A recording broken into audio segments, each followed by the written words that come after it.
A very good evening to all. I welcome you for this webinar on disability evaluation by resource person Dr. Salima Mullah.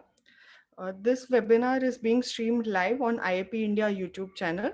You can subscribe to this channel to get regular updates when we have our webinars.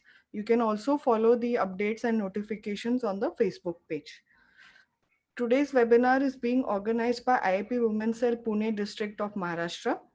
The moderators for today's webinar are Dr. Varsha Kulkarni, Dr. Ankita Talreja, and Dr. Saili Kavatkar. I request the moderators to start with the session. Thank you, Uttara ma'am. A very warm welcome to the respected dignitaries of Indian Association of Physiotherapy Women's Cell, other IIP Cell, all my seniors, beloved colleagues, and physio friends and students. Let me at the outset say how delighted I am to welcome all the dignitaries. Indian Association of Physiotherapy functions under the guidance of National Head Dr. Ruchi Varshne and IIP President Executive Dr. Sanjeev Jahasar. We have 5 zones in India with heads of each, and Dr. Pooja Kamble is the West Zone head.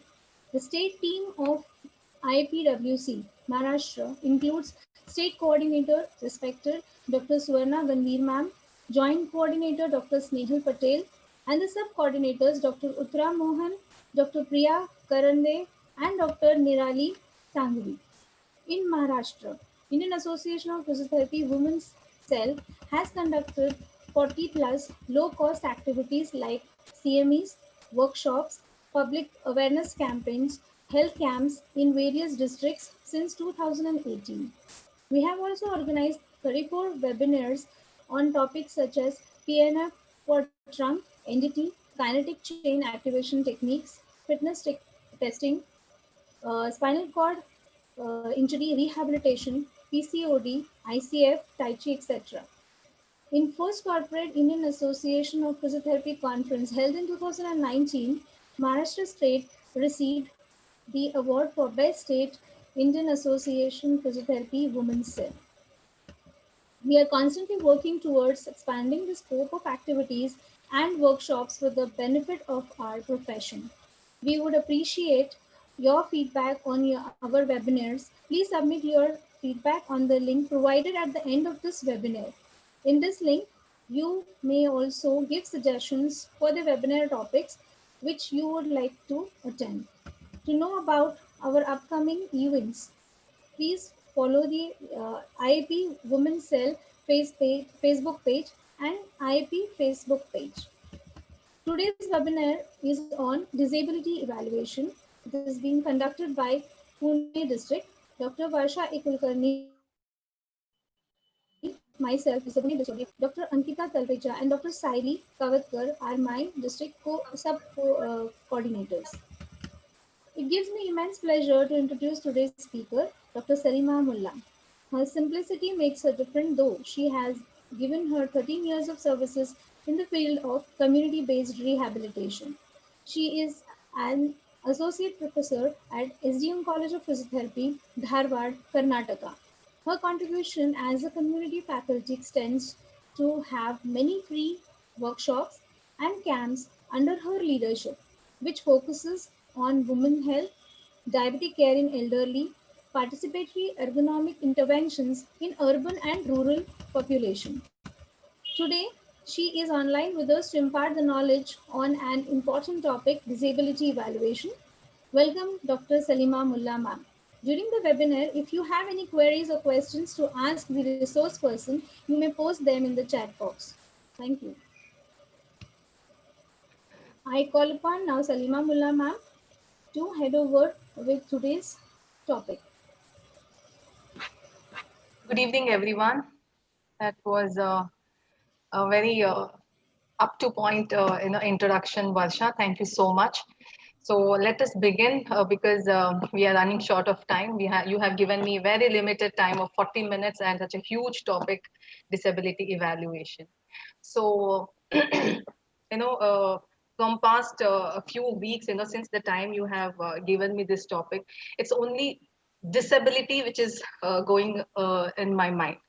So before I begin with this disability evaluation, I want to start with some positive things.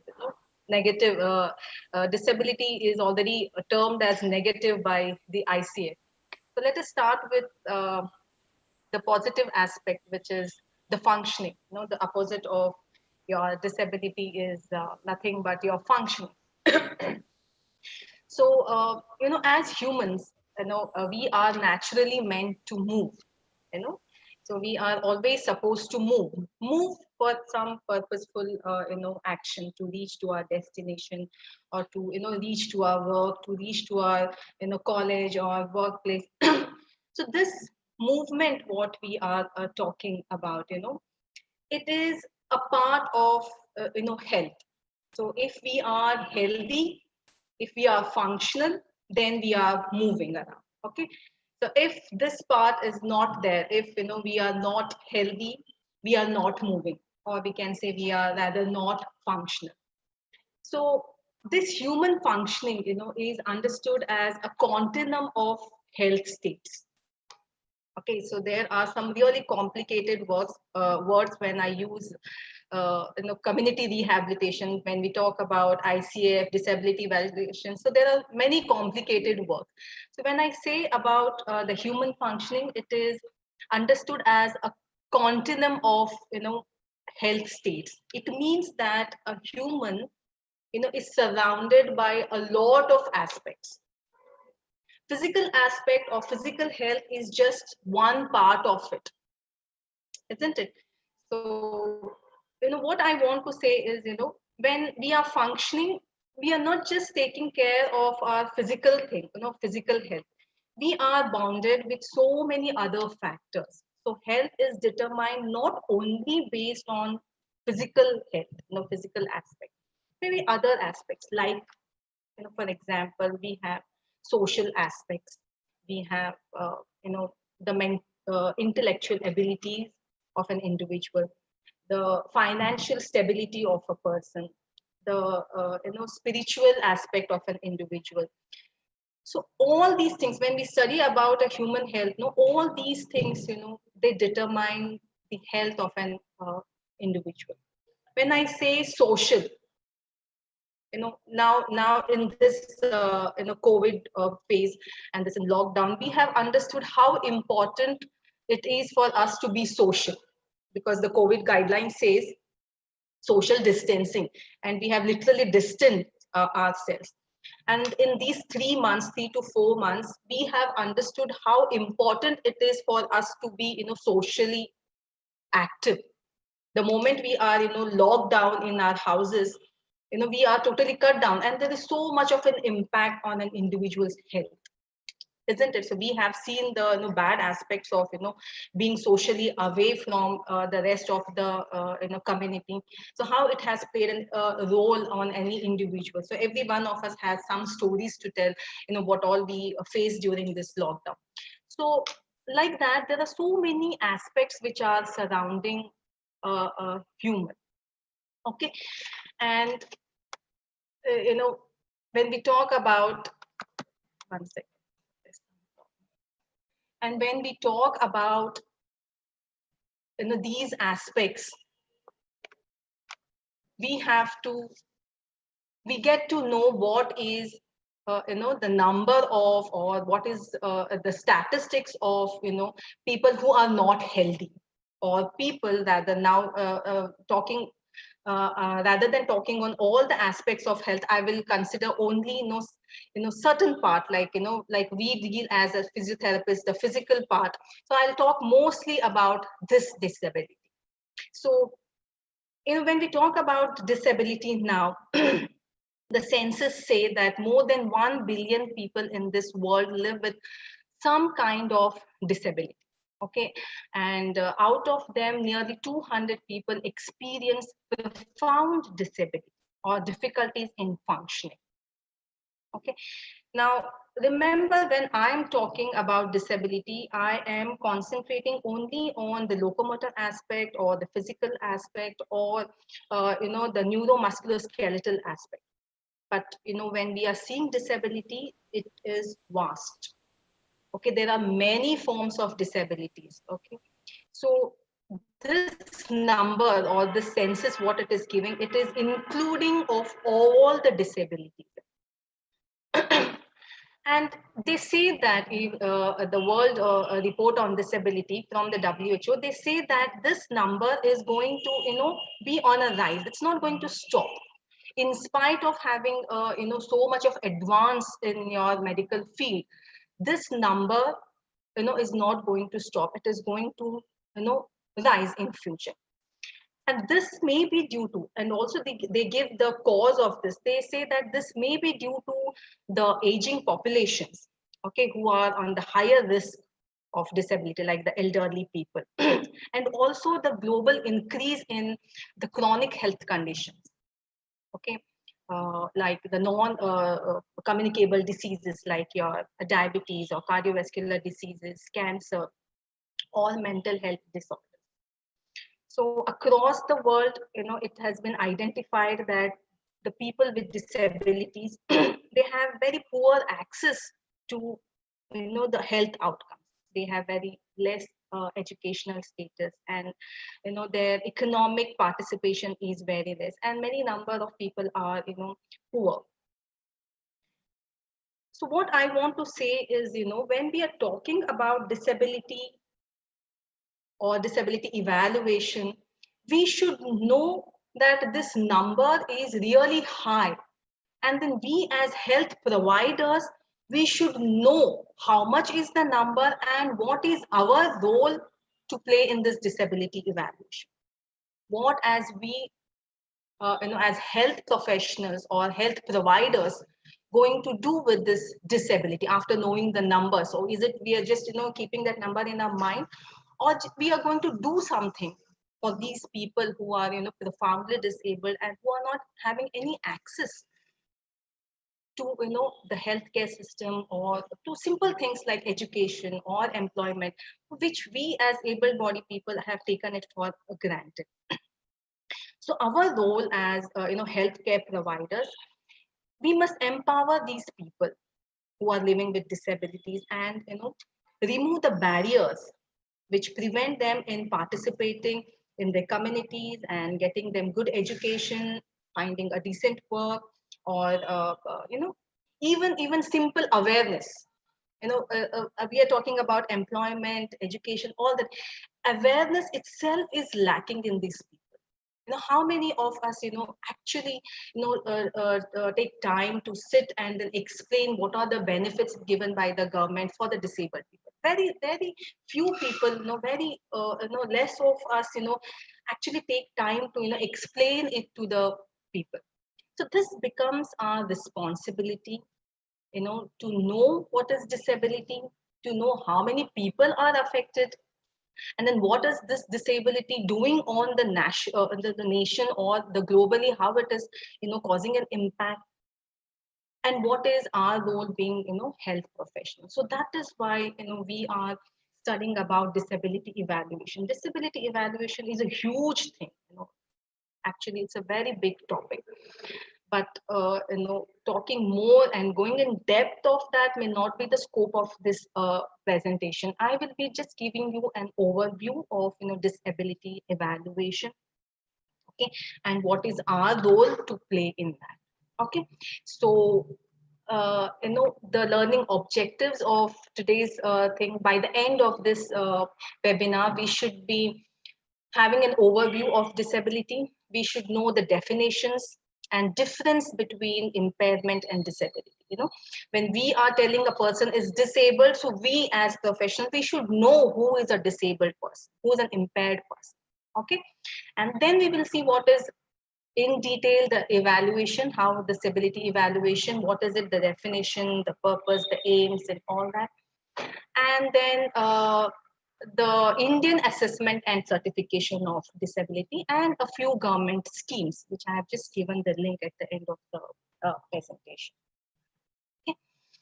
Okay. So the census, I told you, India is again, the total 2.21% of our population is also, disabled. So we will see the definitions of, some important terminologies which we use in our day-to-day practice.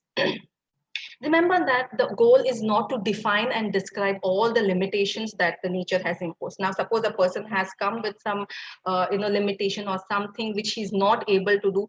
We are not just going to write everything and say that, this is a disabled person. We should have proper definitions. The first thing, in disability evaluation is to identify why this person is not able to do certain things. Okay. So that we consider as an impairment. In our undergraduate, we have studied about impairment, definition of impairment, disability, handicap, and all that. So impairment, according to the books, they say that it is a deviation, isn't it? Impairment is a deviation. Deviation in what? Deviation from the normal. In what? In maybe the anatomical structures, or maybe the physiological functions, or maybe the intellectual ability of the individual. So impairment is any deviation. Okay. And for that deviation, the person should have been in a good state of his health. Okay. So when I say there is an impairment, so before that impairment or prior to his impairment, the person would have been in the best of his health status, and he was able to perform all the activities. Okay, functional activities, like I started with function. Okay, so it means that he should be able to do his function, like he's moving to reach to his destination, so he should be functional. Okay, so impairment is in regard or with respect to his prior health status. So what the person is not able to do is not what we are interested. Why an individual is not able to do that activity is impairment. Why that individual can no longer do that activity. For example, if there is a person who has an amputation below knee or the lower limb amputation. Now this person was walking to his occupation. He had stairs to climb to his office, and then there he used to sit and perform. He used to go by a vehicle. Okay, he used to all go by the bus. So when this person has an amputation because of a road traffic accident or whatever the cause may be, now this person was walking, okay, climbing the stairs, and then going to his work. Now we are interested to see if that person is still able to do that or not. Okay, if after his amputation he has gone through a proper procedure of rehabilitation, and now he has a prosthesis and proper shoes and all that, and if he continues to walk, okay, and go to his office, then things are fine. No? So he has just an anatomical loss, but then he is still able to do what he can do.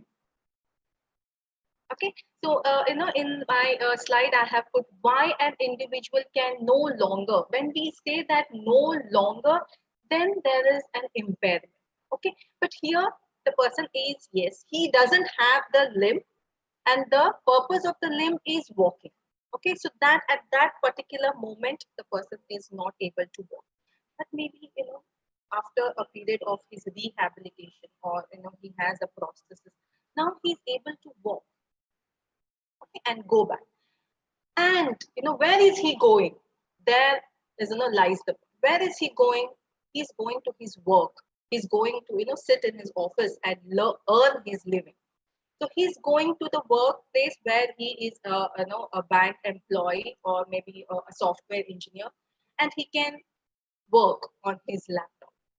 So again, he is able to continue his work, but he has a deviation. Yes, there is, when you take out that person's prosthesis, he doesn't have a leg, but he can go to his work and then he can work. Okay.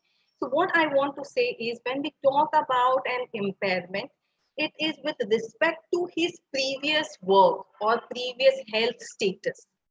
If he is not able to do that previous health he's not able to perform the same activities what he was doing prior to this health condition, then he has impairment.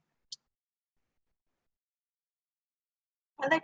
And then to measure this, and then when we define this, and when we take a detailed history of what are the causes which has caused this, so this is called as impairment evaluation, which is different from the disability evaluation. So before we go to a disability evaluation, we should have an impairment evaluation. Okay, the impairment is not limited to physical function of the person, but it includes the psychological, mental, and social aspect. Very important, point in impairment. So I told you, we physiotherapists, no, we are thinking only in terms of the physical aspect. But what about the other things which are affecting the person?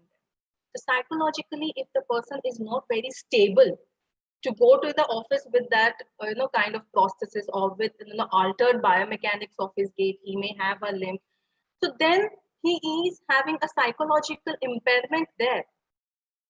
Okay, he can walk, but he doesn't, he's not going to his work. Why? Because he's psychologically affected. Okay, or maybe because he doesn't have, or he's not financially so stable that he can buy a good prosthesis which will not let him cosmetically, which can take care of his the limb. So financially he may not be good, so he can do, but he's no longer doing it because of this impairment. So that is a psychological aspect which is playing a role in that. All right, so please try to understand this impairment, how important it is to talk about the disability. It is not just an anatomical loss, or not just a physiological. This person has to get affected. He is not able to do the same activity what he was doing prior to his health status. It does matter in that.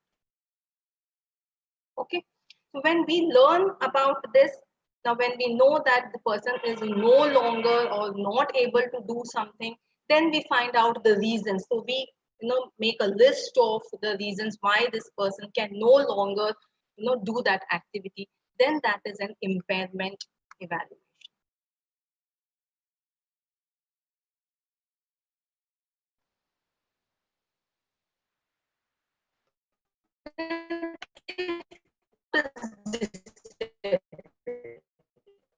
Anyone as impaired, why we are evaluation. Disability is non-ability.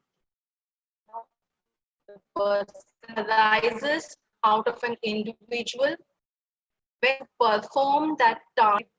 There is insufficiency, okay, to perform this task successfully. Yes, he is walking. Yes, he is going. Now, if the occupation of the person was a driver, okay, then he goes to the work, he goes to the car, and he sits in the car, everything he's doing. But then the moment when he has to control the vehicle, then there is a problem.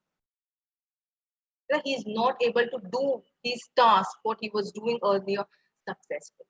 So, these terminologies over a period of time have been defined very beautifully. So we should be able to differentiate what is an impairment, what is a disability. So why I have highlighted these words. So this disability or non-ability or inability to perform a task successfully because of an insufficiency in one or more ways. Okay, so functional, function of that act of driving a car or driving a vehicle is not successful. It is not completed. So now this person becomes a disabled. Okay, now this disability can be again because of many factors. Okay, now ICF has introduced the contextual factors in its classification. This is because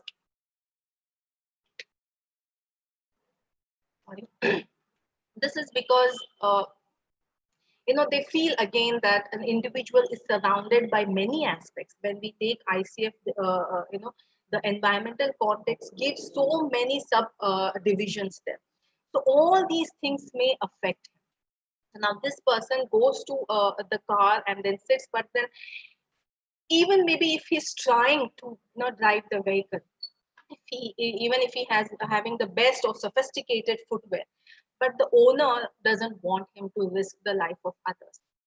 So there he says, no, I don't want you to continue with the driving, because you don't have a limb there, and I don't know how much force you can apply with that. So I don't want to risk my phone, the team who is coming in your way or the bus. So the owner doesn't want, the employer doesn't want. So this is one. The environment is the people, the community people, are becoming a barrier for the person to continue with his, functional capacity or activity. Okay. So this disability is, definitely an interaction between his health condition as well as the environment. Okay. Now the gap can do and wants to do. The person can do. The, he can go to the work, but he wants to drive the vehicle only. Wants to be a driver only. He doesn't want to change. He's not trained for any other work. Maybe he's not specialized in doing any other work. He doesn't have any skills. He is not educated to take up any other profession. He doesn't have any skills. He knows only driving. He has the ability to perform, but what he wants to do is driving, which is not possible now because of the external factors. So this gap of can do and what the patient wants to do is a disability.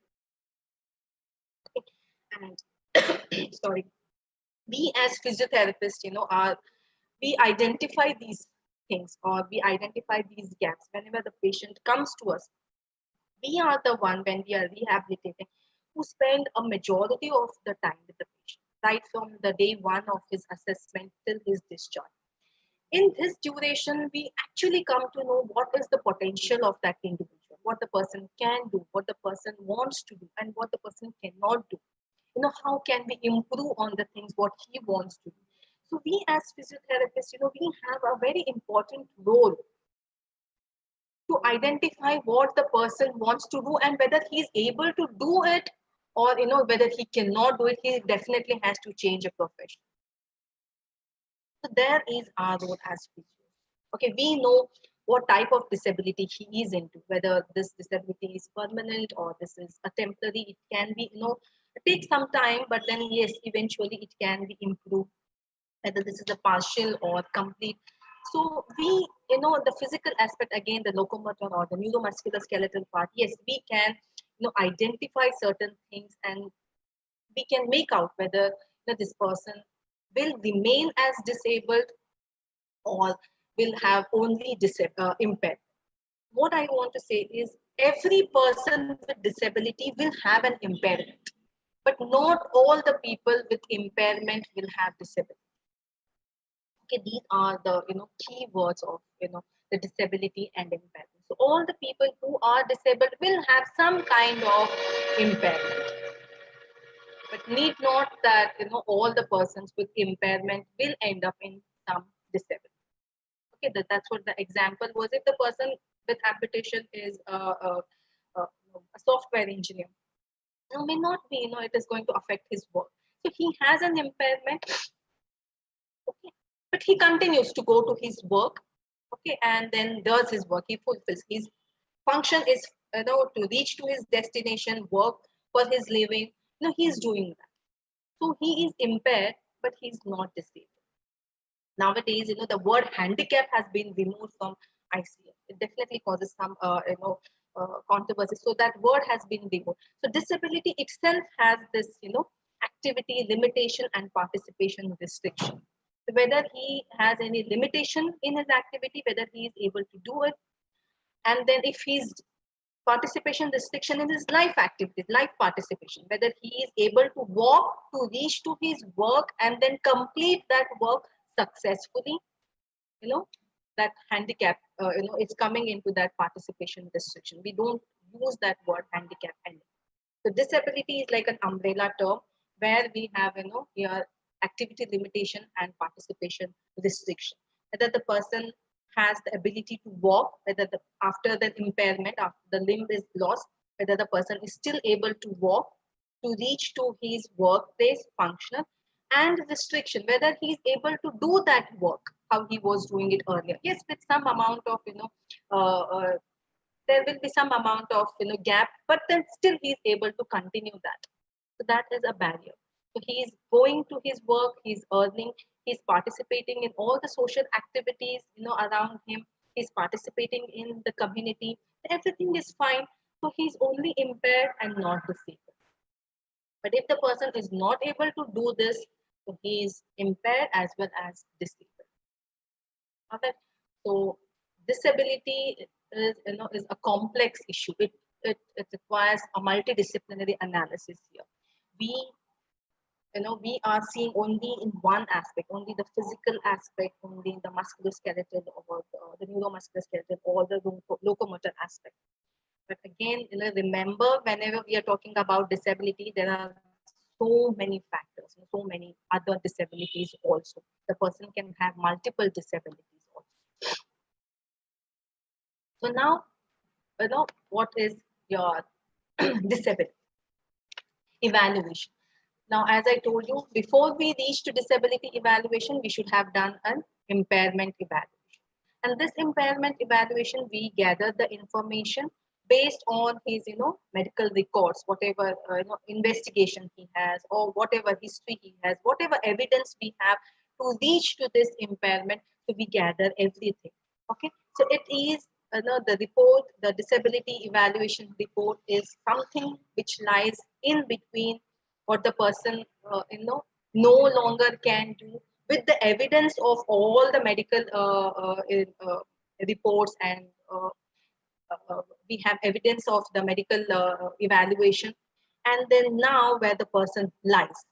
Okay, now this person has this particular impairment, but yes, if he can be trained, if he can be given a good modifications, or there are some adaptations which the patient can do, then he may not be disabled. But if he's not able to do, then there is disability, and we have to evaluate the entire disability. Okay, why the person is not able to do, what modifications we can do, how can we change, okay, what best suits him. So everything which we talk in between this impairment and the evidence is your disability evaluation. Okay, so when I talk about disability evaluation, remember that this is a non-therapeutic evaluation. It means that I'm not going to plan some treatment for this at the end of disability evaluation. Neither I'm going to reach to any diagnosis. There is already a diagnosis. Okay? So there is already a diagnosis, and neither I'm going to plan his treatment. So this disability evaluation is totally non-therapeutic. I'm going to evaluate the person, what he is not able to do, why he is not able to do, what best we can do to improve his occupation or his functional status, and then I'm going to reproduce it in front of someone. Okay, there are some stakeholders. I'm going to present it in front of the third party. So this is the entire disability evaluation. Okay, so remember, it is non-therapeutic, but it is a very important aspect of the clinical care. Okay, accurate evaluation, it significantly improves the well-being of both the patient and the society. Therefore, the purpose of disability evaluation is to define and measure and determine the patient's capabilities or incapabilities, again with reference to that certain job, function, okay, or the task, especially how much it has caused an impact on the quality of life. And then catalog the impairment. Catalog is listing out whatever impairments he has, physical is one thing which we can see. There will be so many other impairments also. So there's so many other people involved in evaluation. So they will catalog the impairment, the list of, because of this physical impairment, he may have affection on other aspects also. So all those things have to be categorized or listed. And then we have to submit it to the relevant stakeholders or the third party, who is, the government and the physicians and the lawyers, whoever is, into that disability evaluation team. All right. And also remember that this evaluation doesn't need to always result in disability finding. Sometimes, already established. So we can, also monitor the condition of the person, whether, he has the ability to improve, whether he can change his profession and work. Something, also, which can improve the functional aspect of the individual. When we reach to this point, that is also, a part of your disability evaluation. Okay, so how does disability evaluation helps? So in the beginning, I told you, about the census. We should know the number of, people who are suffering with this or having some kind of disability involved. So this disability evaluation helps for developing a sound national disability statistics. It will give at the end of 10 years how many people are still disabled. So when I was going through the literature, every year there are millions of forms which come for disability evaluation. So if we just keep stacking those, so you can imagine the burden of disability is so huge. Okay, when we do a proper accurate disability evaluation, it helps to develop a sound national disability status. It also helps to provide information about the functional status to identify. I've always been talking functional status. Remember, this is a very important keyword, function. Functional. We are functional, to reach to something. Our movement has to be functional. We just can't move around. Okay, a child also is moving, but that is not functional. Okay, so there has to be a word functional. This physical impairment leads to functional impairment. There has, so we relate these words, physical impairment or impairment, and how is his function. So always remember, this disability evaluation gives us an information about the functional status of an individual.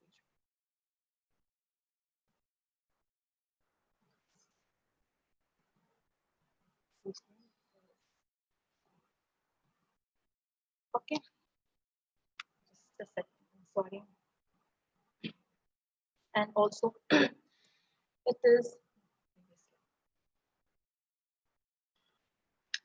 it is essential to monitor and the quality and outcomes of the policies of the person with disability. So, at the end, I have given some policies, very few, I have just listed out, but there are n number of policies. So when we do a disability evaluation, we come to know whether these policies are, are really useful for these people. So the monitoring, the quality, every year, you see all whenever the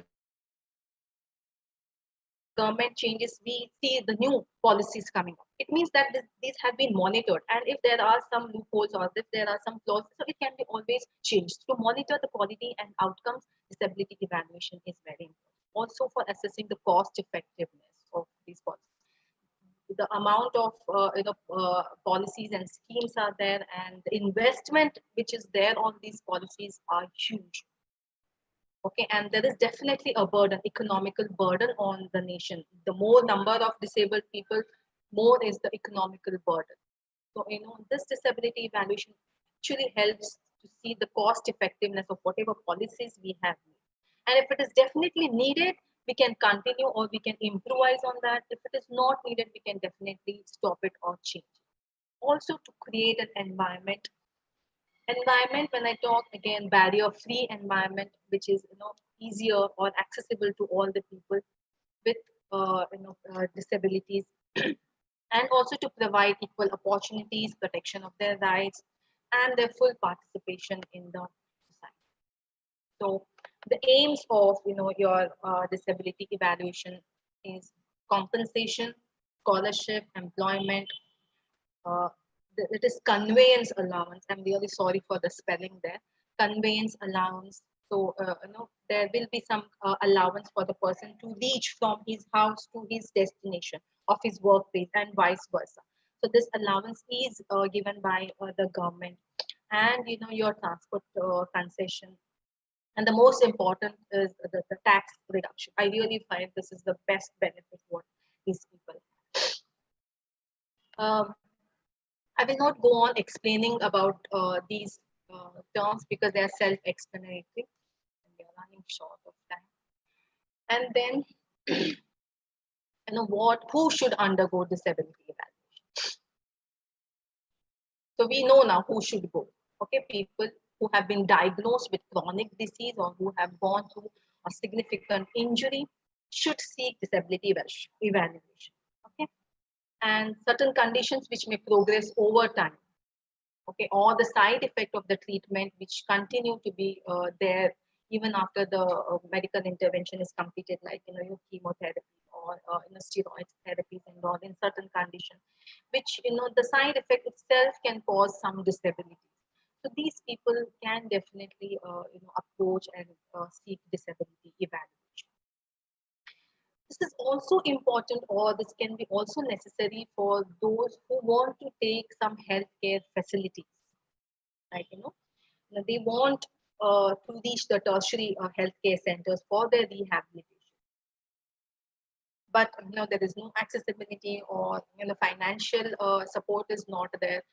But when we evaluate, we feel that these people can be improvised with certain rehabilitation. It can be occasional rehabilitation, or it can be physiotherapy rehabilitation, it can be occupational rehabilitation. So if this kind of rehabilitation is helpful for this patient, and the stakeholders feel that the disability can be reduced, then he can be given some benefits from this disability evaluation, and then go ahead with the rehabilitation. So why this disability evaluation exists? There is a cycle of invisibility. So I got it from one literature, which says that the cycle of invisibility is not only for disability; it is there in many other fields also. But when it comes to the field of health, we see that the invisible disabled people are hidden in background. Matlab, I mean, they they are not identified. Okay, they remain to be in the hidden, or remain to be isolated. They are not uh, interacting in the community, so they are hidden. Okay, and for the community, they are not of any use, so community does not prioritize them, so that it is of no use. So they, when nobody identifies them, when nobody knows that there is a person with some kind of disability, and he can be benefited, when nobody identifies, they are excluded from the community. There's no inclusion, and there's no service. Okay, and definitely they are still going into discrimination, and there is lack of awareness which continues, and again they are invisible. So this is a cycle. I should have done it like that, around one. So it means that every time there is a disabled person, the other person feels that yes, he is of no use to the community. He met with an accident. Now he's in a spinal cord. He's a paraplegic. He's not going to contribute anything to the society. So we are not including him in anything. So he's hidden, and we are not including him in anything. So there is discrimination of these people. Okay, and they go into multiple disability. So every time there is a person with some kind of disability, they are hidden. So this number increases. This is cycle of invisibility. So these people are not visible, so they don't know anything about disability evaluation. They don't know anything about the benefits which are available by the government. They don't know anything about the facilities which they can get from the government or the healthcare providers. So they continue to be in hidden in back. We got it. So this is the cycle of invisibility which is existing still in many parts of the globe. And that is why the burden of disability is increased. And that's why the United Nations Convention on the Persons with Disabilities, to which our country is also a signatory, and then we also have People with Disability Act. Now they feel and they came up with uh, uh, this, that all the individuals, all the people with disabilities, they also should enjoy all the human rights, and they should get all the fundamental freedom. They are supposed to come out of that hidden back rooms. We have to identify the people. We have to create that awareness in the community to identify those people and bring them back, because they have all the rights to enjoy the freedom, fundamental freedom. They have all the rights to enjoy the benefits which the nation is giving to them. So we have to, we as healthcare providers, this becomes our very important role. Okay. And from our country, the Ministry of Social Justice and Empowerment, so they identified certain areas where disability is very profound, like mental retardation or the locomotor, visual, speech, and hearing. And then they have made a committee out of that, and we have evaluation of various disabilities, okay, which is adopted from your People with Disability Act 1995. Okay, and existing ones, the 2016, the updated one, it has increased the number of disabilities to 21. Earlier, there were 7 disabilities only, but now they have listed out. They have categorized very elaborately. They have differentiated all the disabilities, okay, and they have increased the number, and they say that these numbers or these disabilities can increase also.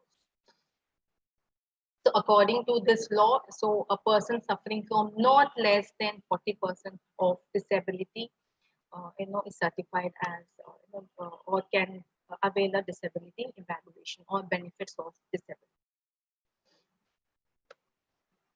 So the most crucial thing is like who performs disability evaluation. Many of them, they ask whether physiotherapists are eligible to do a disability evaluation and all that. So any medical practitioner is entitled to issue the disability certificate as long as it's recognized by the MCI, the medical council. So remember, there's a council there. When we have who performs the disability. So a physio cannot, actually perform a disability evaluation. Yes, definitely there is a scope. We can be a support, we can be a supplement to them. So we can do a proper physical evaluation there, but then we cannot be, the disability evaluator team. All right.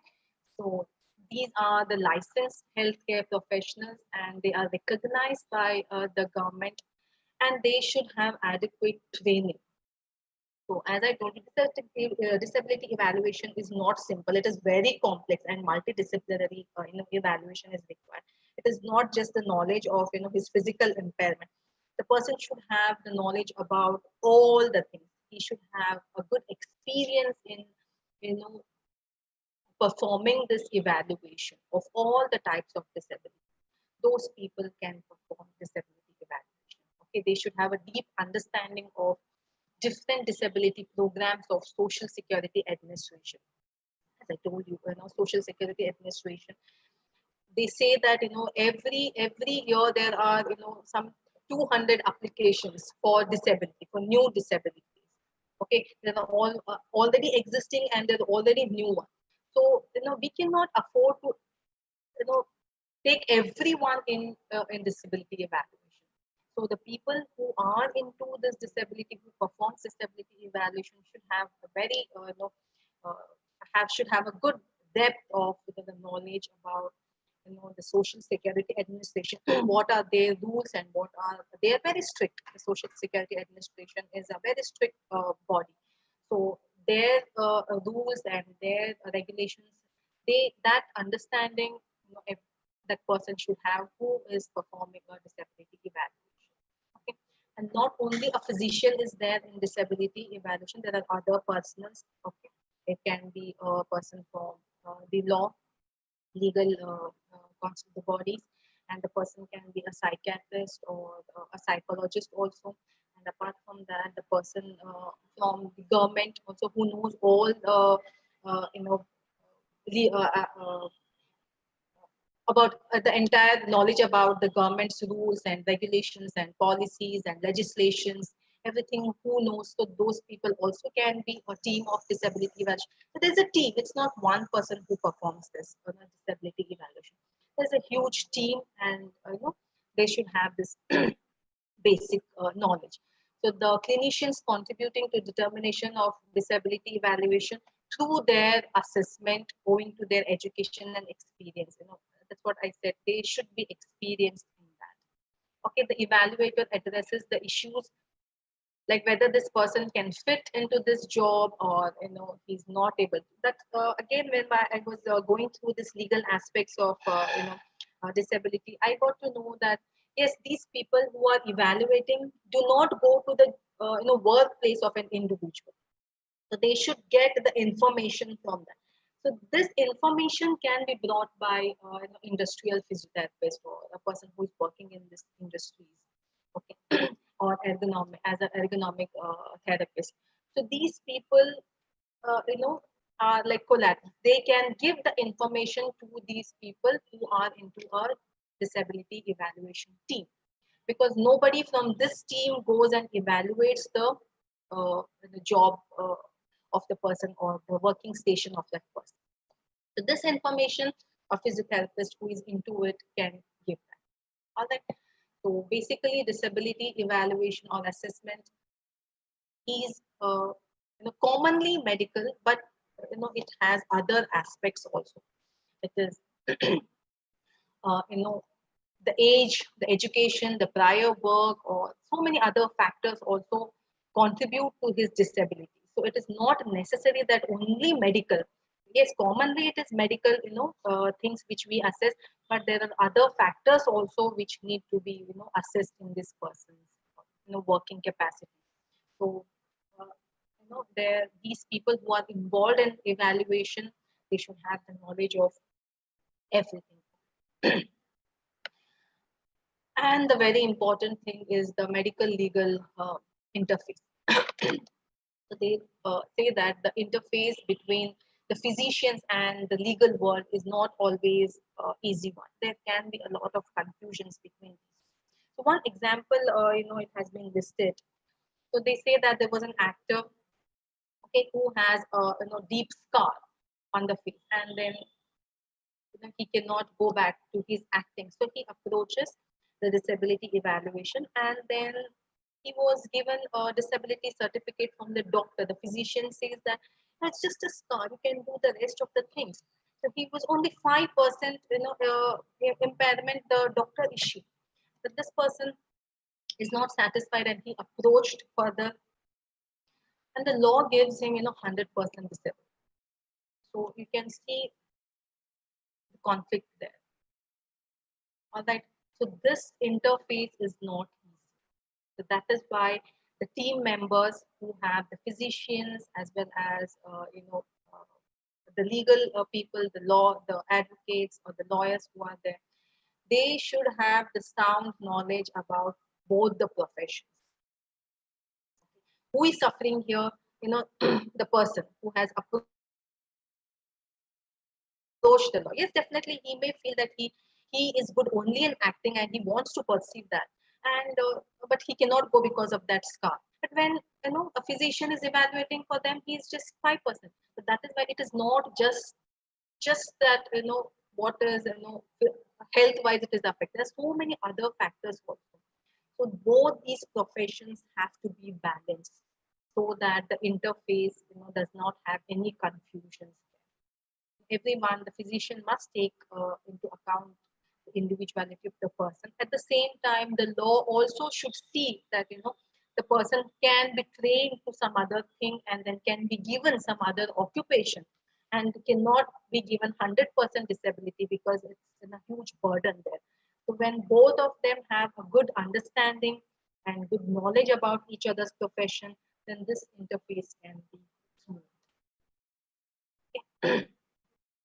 So remember that there is hardly any scope for any personal opinion, individual's age, sex, profession, nature of work, race, religion, importance of function. So there is hardly any scope. But if such things are existing, then there is scope to bring such instances into notice of the people who are involved. And finally, when to assess. So when we feel that this person has reached the maximum medical improvement, then no longer this person can get any benefit of this treatment or intervention. So I feel that this is maximum he can. Then I can ask this person to go and seek a medical evaluation certificate. Usually, usually it is 6 months, but it can go till 1 year also if we see if the person is hemiplegic or if the person is amputated. Then we can see with the help of some medical things, we can improvise on the person's condition. Okay. Uh, so this validity it remains for 5 years, and for those who are temporary, but if it is a permanent one, they can continue with that. But again, there is from the Social Security Authority, they have continuing disability reviews. It means that there's continuous review. They will be on a periodically they review the person with disabilities, and if there is any chance for improvement, then they it will after 5 years it can be reviewed again and then issue a new certificate. Okay. So many people ask how the procedure works. So it's nothing like, see, from my point of view, I tell you, from a physiotherapist, when I identify if there is a person who cannot improve with his disability, he can be given a vocational rehabilitation and changed. Until then, he should enjoy the benefits which are given by the government. Then I ask him to approach the government, that is the government hospital. Then he can fill the form of disability evaluation online also is available nowadays. And then I know it has to be submitted, and if it is accepted by the Social Security Administration, then definitely there will be a process of again assessing the patient with the help of the records, the clinical records, and other evidences which are available for in regard to his health condition. So all these documents will be gathered, and then it will be processed, and this takes time definitely. Okay. And in meanwhile, if the physician feels that this individual needs the treatment and further there can be improvement, then he can refer the patient to the treatment or rehabilitation. Meanwhile, he can also get the disability evaluation. So he can have the benefits at the same time he can continue with his therapy also. Okay, maybe after 5 years we will revise again and see if this number can be reduced. Okay, so we give the certification as 40 to 60 as mild, 60 to 80 is moderate, and above 80 is severe disability. Okay, and disability report should have 4 R's. So that is one. It should be relevant. It should have all the reasoning of that, and it should be it should be readable. It should be relevant. It should have reasons, and it should reviewed again. So these are the 4 R's of a good report. So when it has all that thing, then it's a good disability evaluation certificate. We say that, and it will be easier for the future reference if the evaluation has to be done again and based on this previous one. So these reports can be changed or improved. Okay. So what to evaluate? So we know as physical therapists, I'm concentrating only on the physical aspect. Let me tell you, because what to evaluate has lot of things. All right, but I'm concentrating only on the physical things. So basically, the assessment what we have, in our day-to-day assessment, we take the entire history, which includes the past history, the social history, the work history. Everything has to be collected. Apart from that, there has to be a proper examination of the person. Okay, so the wasting, the atrophy, the strength, the range of motion, physical examination, and any other special tests have to be done. everything, will be done by those people once again, along with whatever we have submitted or the treating physician has submitted. Okay, now this you can see the assessment and certification. This is for the manual, in the manual of doctors, to sensitize the medical doctors, so that they should know what is disability assessment and certification. So this is calculated, a percentage is calculated by giving a number. Okay, so we this number we arrive at using this formula, a plus b 90 minus a divided by 90. Sure. Okay, so I'm sure many of you might have seen this formula in your undergraduate. So this formula we use, and this is available in on the website of medical disability evaluation. So you people can just refer to that. Okay, and this is the example which is given for in the book itself. I'm just going ahead with that. And if you people have any confusion, yes, definitely, it's very complicated. So if you people have any complications, so you can difficulties in understanding, you can just mail me that. I will clarify those things. So these are this everything is available on the website. For amputation, yes, we have a certain number itself. We don't have to calculate using that formula. So there is a number, it is given in the manual. According to that, we have to give the disability. Now we have to add it, and then it should not exceed 100%. So whatever number we are adding, it should be we have to round it off below 100%, and then or till 100%, and then give the disability. So all these things is available on the website. You can just go through that. Okay. So what is the prognosis is of the individual? We can weigh the factors. Okay, we can weigh how much the person can recover. We can see what is the disability. If the person is 40% disabled, 60% is functional. If the person is 60% disabled, then 40% of functional. So we go to that functioning ICF. So we can work as therapists or the health providers. We can work on that amount, whichever is remaining, whatever is functional, we can work on that. So these are the social security and health rehabilitation. Their schemes in our country. So I have just listed out, and you can just open it and see. Okay, these are some links to some of the schemes. So, very quickly, I have just rushed to finish disability evaluation. I'm sure there may be a lot of questions in your mind, there may be a lot of confusion. I'm always available, so you can send me a mail or something. Whatever questions right now you can have, you can ask. I'm done with this presentation. Thank you, ma'am. Thank you for the wonderful session. Ma'am, can you hear me? Yeah, I can hear you. Yes. Ma'am, there are a few questions. So they have a question about, are there any disability major outcomes available? Pardon me, are there any? Disability measures outcomes. See, basically nowadays, we are using this ICF. Okay, so whatever, see, when we do a disability evaluation itself, we come to know, I gave you so many methods there of disability. So when we identify that whatever is not functioning, whatever is disabled, we come to know whatever is functioning.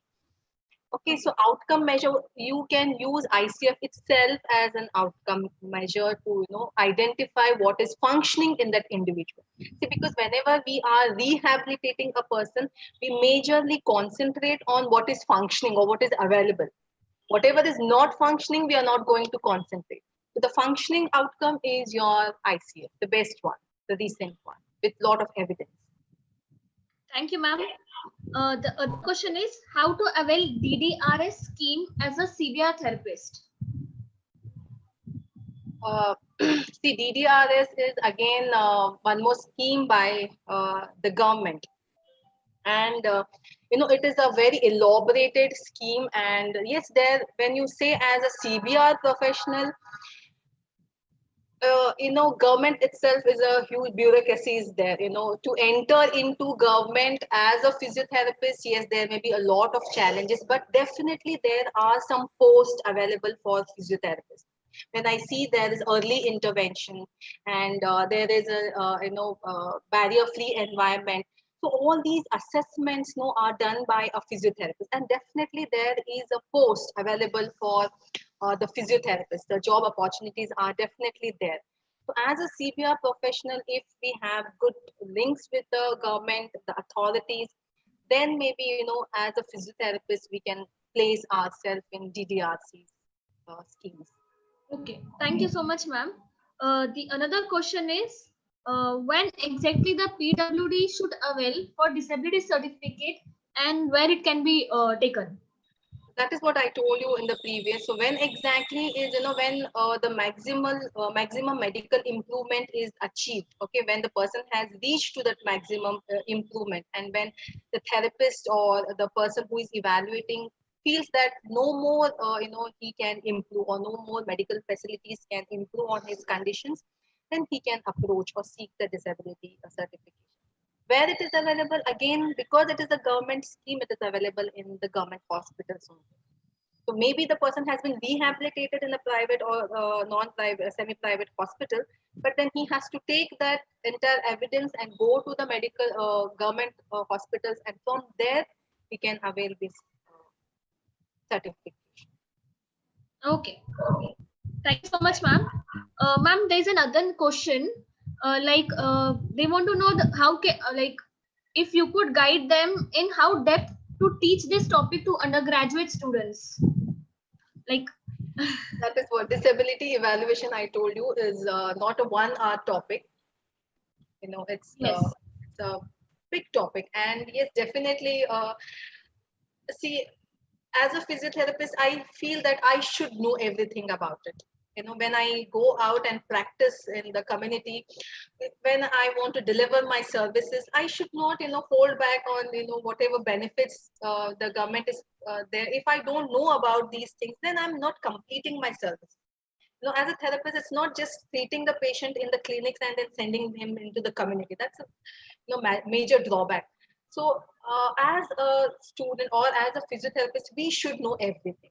Maybe we are not the member of disability evaluation team, but yes, we should know everything.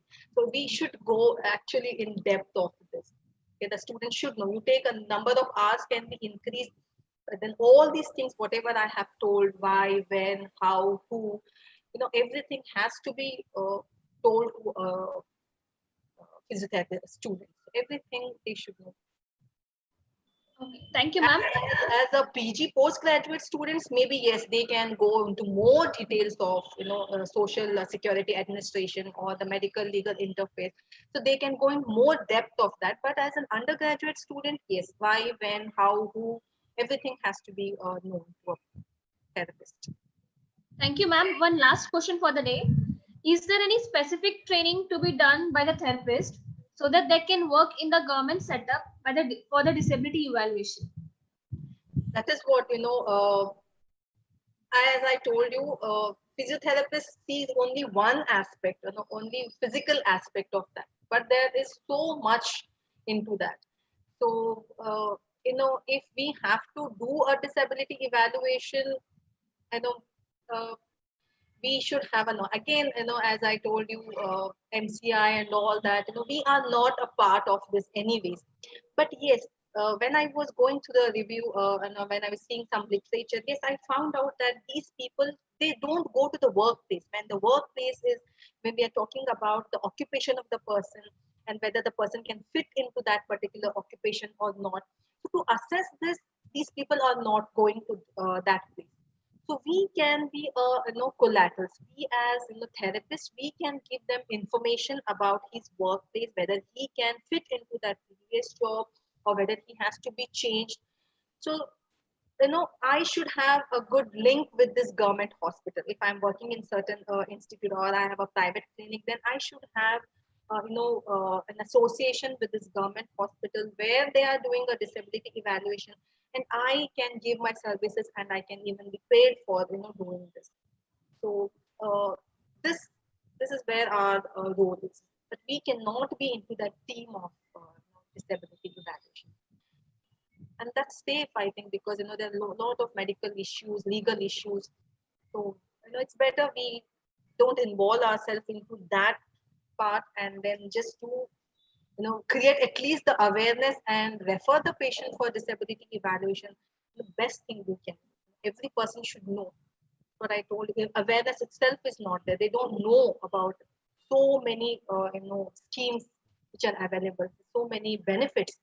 So if we can just create that awareness that these things are available for you and you can avail that from the government, we are doing a major thing. So we should be happy doing that. Ma'am, there's one last question. Sorry. Uh, they need to know from where the disability, this website from which they can read about a disability evaluation. Just type disability evaluation, Indian disability evaluation, and they will get the PDF of the entire certification and the procedure of everything. So that's very easily available. So they have to just type disability evaluation certification, Indian government, or some keywords, and then it is available. Sure. Thank you so much, ma'am. And I have put the references also in my PPT at the end of that. We'll do share with people. Yes, we'll do share. So Thank you so much, ma'am. Yeah. Thank you. Over to Saili. Hello, ma'am. I, Dr. Saili Kavatkar, thank you, Dr. Salima Mullah, ma'am, on behalf of IIP Women's Cell for sharing a great experience with us and also sharing your knowledge about the practical techniques of assessment with us. It will be very helpful and encouraging for the students to utilize this knowledge for attending and showing great interest in learning disability evaluation. Thank you for your overwhelming response. I would like to thank IIP Women's Cell Maharashtra, Dr. Sanjeev Jha, Sir, President IIP, Dr. Ruchi Varshe, Ma'am, National Head, Dr. Pooja Kame, Zonal Head, Dr. Suvarna Ganveer, Ma'am, State Coordinator, Dr. Snehal Patel, Ma'am, State Joint Coordinator, Dr. Uttara Mohan, Ma'am, State Sub Coordinator, Dr. Priya and Dr. Nirali, State Sub Coordinator, for giving the opportunity to conduct the webinar and for their guidance throughout. I would also like to thank our technical team for helping us conduct the same without any hassles. Thank you, everyone, and have a good day. Thank you so much. It was a wonderful experience. Thank you, Varsha, for recommending me. Thank you, ma'am.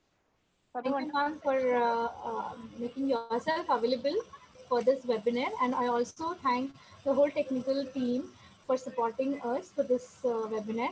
I would definitely like to extend even my gratitude to the state coordinator, Dr. Ganveer ma'am, who definitely guided us very well as it was my first webinar. I had to really rush on to complete this It's because we definitely were a running very short of vast time. topic. Thank you very much.